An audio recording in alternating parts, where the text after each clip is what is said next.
Welcome back. Exactly 16 minutes past 9 a.m. Time for us to move to the next conversation. Still on Matters Politics Viewpoint. Right now we look at women in leadership. And yes, a lot has been said in respect to women. And if you really had the president's speech yesterday, women are said to benefit a lot with ensuring that the two-thirds gender rule comes to fruition. Take a look.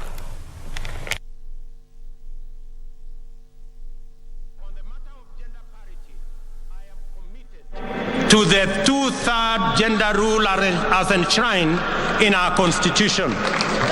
We will work with Parliament to fast-track various legislative proposals and establish a framework that will resolve this matter expeditiously, as I promised in our manifesto. The participation of women in our governance does not make us lesser, it makes us greater. And their role can no longer be nominal, it must be substantive. The president's speech, part of it actually of yesterday, really just talking about the two-thirds gender rule, which has been a mirage since the promulgation of the 2010 Constitution. And now I'm joined in by my guest, Honorable Donya Adori, who is the Kisii women representative. Karibu sana to the program, Mheshimiwa. Thank you very much. Just listening to the president yesterday, I mean, your quick thoughts on that, the two-thirds gender rule, women leadership. First of all, as you've said, I'm Donya, woman rep on Wepa ticket from Kisii County. The two-thirds gender rule, if I can be sincere and tell you, it has not been achieved in the entire world. If we can give accolade to Rwanda, they've tried, they've achieved 61%. When we come to Kenya, we are at 7 to 21%. And the major reason why it will take like 130 years, that is as per Donya, we go through a lot of challenges during elections. Unless this is dealt with properly, then it is something that has time to be achieved. Yes. 130 years? Yes, I'm telling you, because we are in 2022, we are at 11 to 21%. Assuming we started dealing with this thing, when did women go to Beijing? Probably 30 years ago. So if we've achieved 11 to 21, how long will it take for us even to be at 50%? Yeah. But I mean, looking at the progress therein, just dating it back since we got our new constitution in 2010, 2013 we had 0 governors, so to speak. 2017 we had 3. Now we have 7. And can we even talk about the senators and you know, members of National Assembly that have equally gone to that position? So talk about 130 years. Much as yes, you're giving us the figures and statistics, don't you think that this is really a far long time given some of the achievements that we've made so far? When you are counting the two-thirds, don't even remember the women rep seat, because that is a guarantee it is for women. Sure. Do you know there are men who are asking if they can contest for women rep? For men rep? Yeah, now they were asking what bars me as a man from contesting for women rep. So that can give you an answer that these are easy seats for us. They are set aside for women. Men are not contesting. Yeah. Now I want you to see how many women governors do we have? How many women senators do we have? And then give it a percentage. That will tell you we have between 100 and 130 years to achieve the 50%. But let's come to the practicability of things. And yes, you've had the president talking about ensuring that that is met. And largely this is also what featured in the Women's Charter when he unveiled it in June, just sort of like a month and some weeks to the election. And the question still remains on the practicability of it. Why? Because also we had the former Chief Justice David Maraga in his tenure at some point even asking the president to dissolve parliament because that hadn't been met. So quick thoughts on the practicability of this, because I mean it's one thing to talk about it, it's a different story to make it possible and implemented. It can only be achieved if we all of us participate. Why am I telling you if we all of us participate? Do you know at workplaces, as a woman, you can tell your boss, hey, my kid is sick, I have to attend to my kid. Then you will be asked, you are not paid for what you produce at home. You are paid for what you produce at work. If all of us came together, the government, we have a lot of seminars, sensitization, that can have a good impact with what we are trying to achieve. Look like when we were doing campaigns, more of us women, we were looked down upon. You are told you don't have a good car. If you have only girls in your home, you don't have a boy. They're like, you are not yet ready to be a leader, because a leader must have a balance of a girl child and a girl boy. Finances, women, we had more challenges. Working at night, men could easily do it, which women we could not do. So if the campaign period was placed at between 8 a.m. to 6 p.m., most of us, the women candidates, we were obeying. But when we wake up in the morning, we could be told so-and-so was dishing money at night. Men can do it because they have they are brave enough. They know they can do it at night.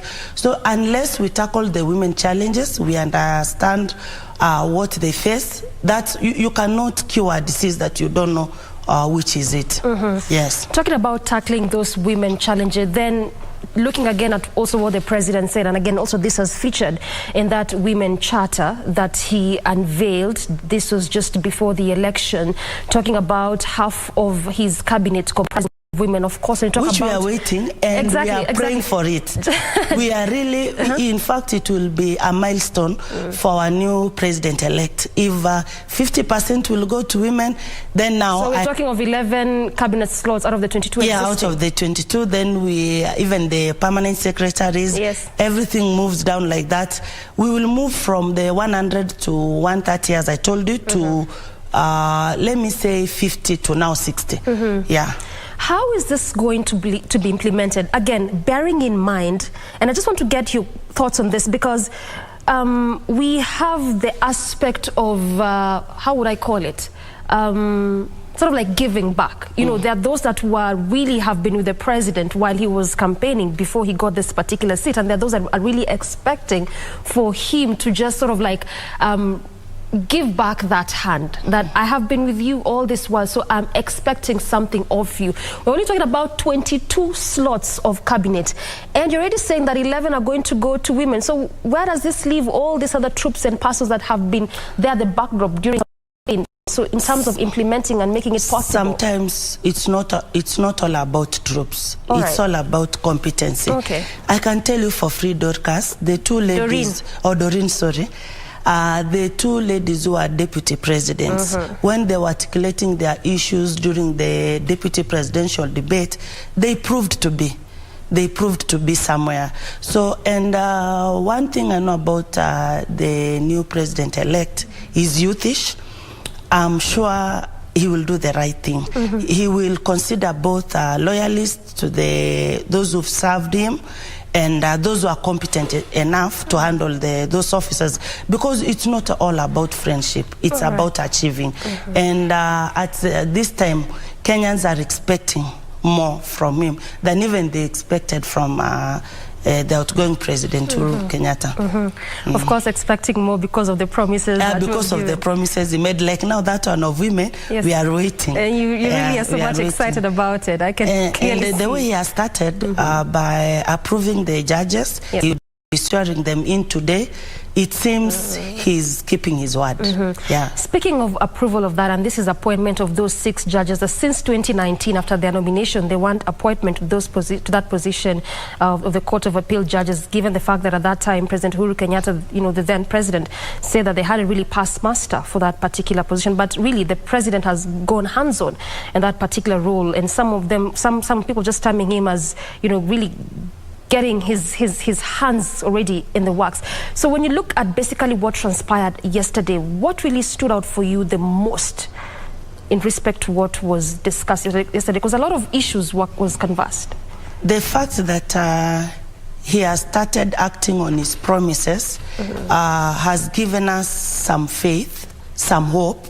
You see, if you don't have hope, Dorcas, Doreen, If you don't have hope, then you are hopeless. Now that the president-elect has started acting on what he said, starting from the port of Mombasa, coming to the prices of fertilizers?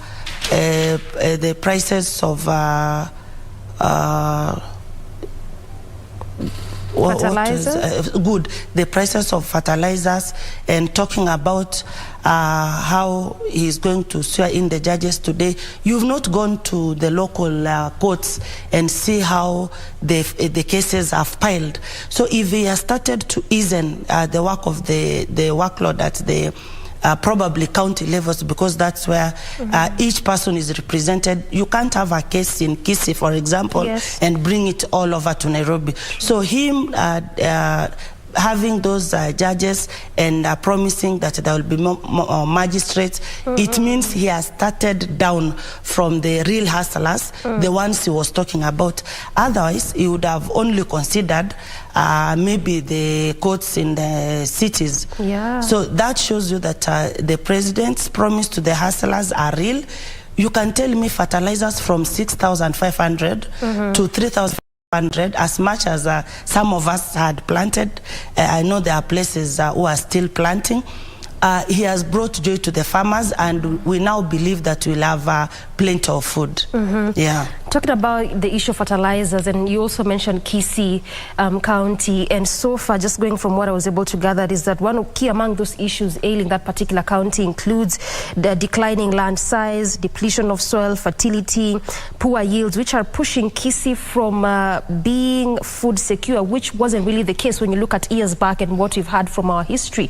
So again, when you look at that issue of fertilizers, just dropping it down from 6,500 to 3,500, and again, the question remains, when will this start?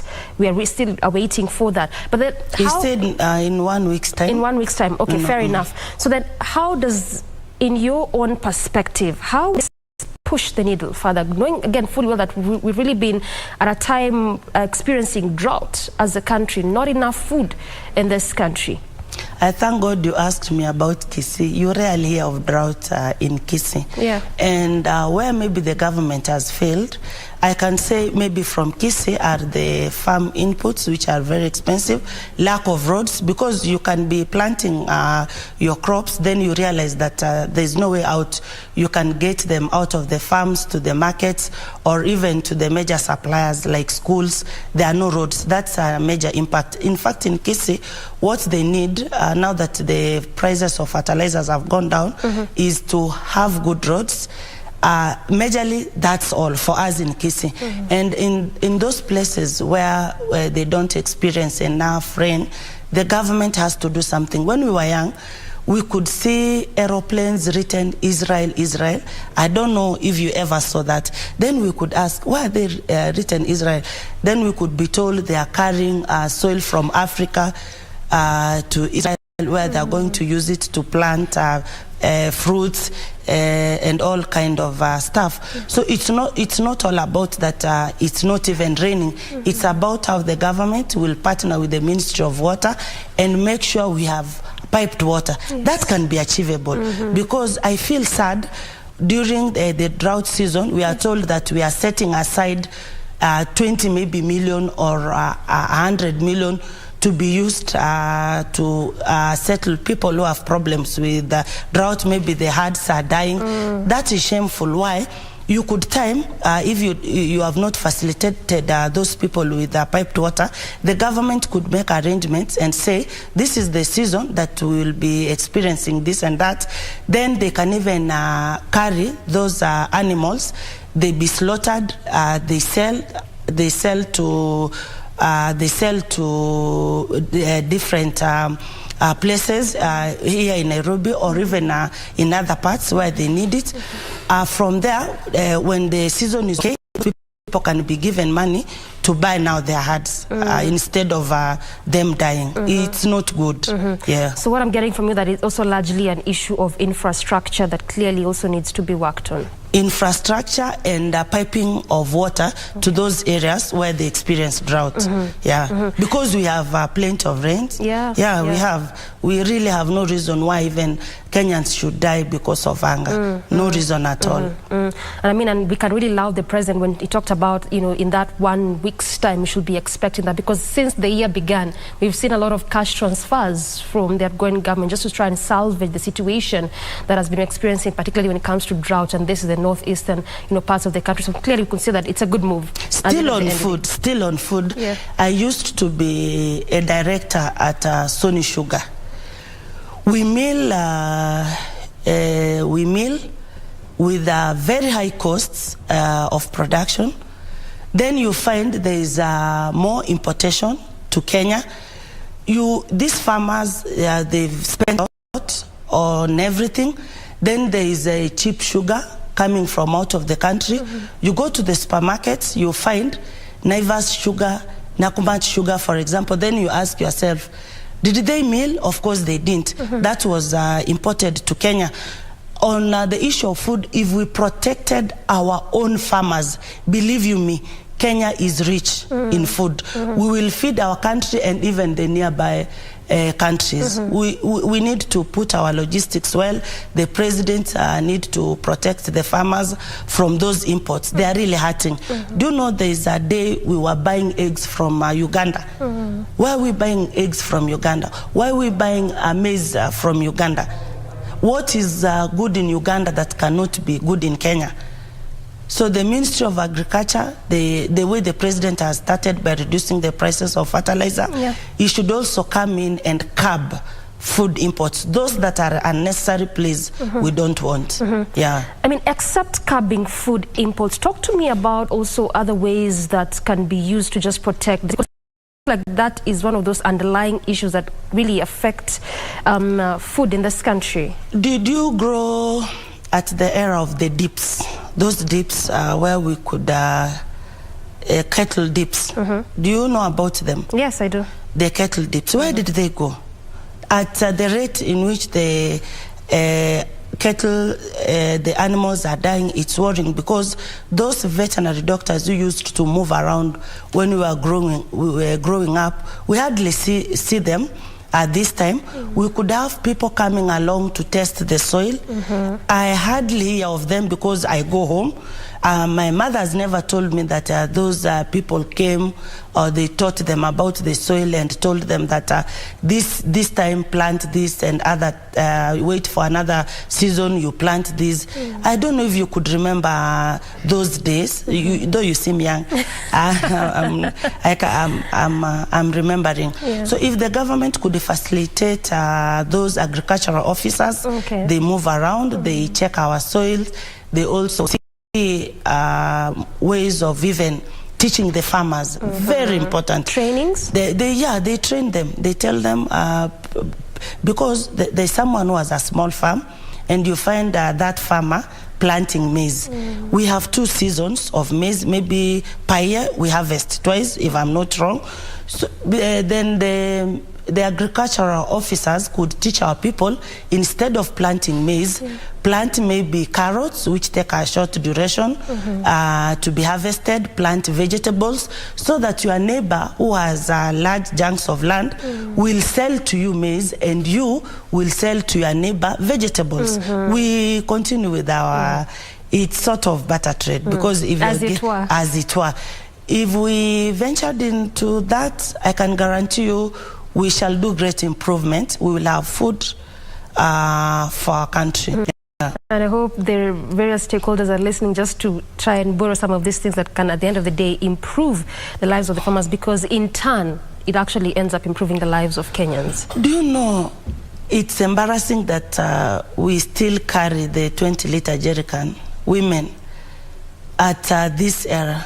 I think it's not good to our mothers.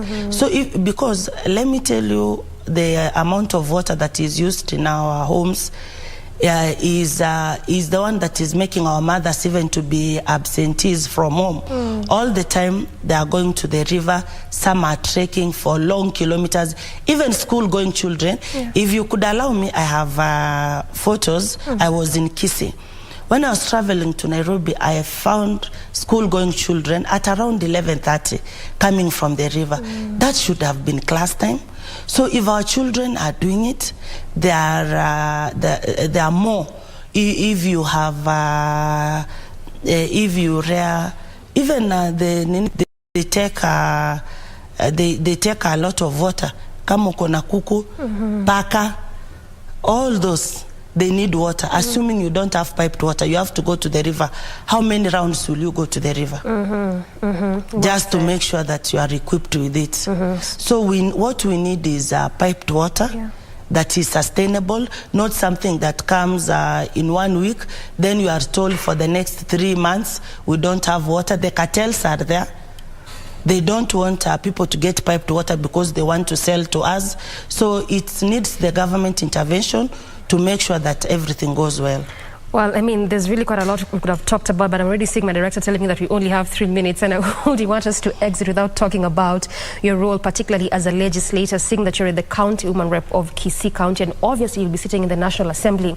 Now, when you look at the previous houses of parliament, particularly the 12th parliament, a lot has been said in respect to them not really performing their roles. Some just saying that the executive has been really usurping off of parliament in respect to what seen in terms of bills being passed. We talked about the 8% VAT in 2018. You know, there are various other issues that have come to the fore, the debt ceiling, for example, just in the run-up to the elections. How is this parliament going to be different from the previous one? First of all, you've asked me the roles of a woman rep. Number one, you have to promote the interest of the following people: women through their affirmative groups, action groups. Then the vulnerable in our societies. We have people living with disability. Like in my region where we come from, we still practice female genital mutilation, which has increased teen mothers. Why am I saying this? When they go through the CAT, they are told, you have now graduated from childhood to adulthood. Now you are confirming to these young girls that they are mothers. They will always want to try. Some of them maybe they've been taking care of their bodies. Then you find someone trying to open up their skirts for the cat. Now they no longer feel ashamed to do it to anybody. That has promoted a high rate of teen mothers. If you are people, your Department of Research could go to Kisii Teaching and Referral Hospital. Please go and carry out a story on teen mothers. It is worrying. And those children live in misery.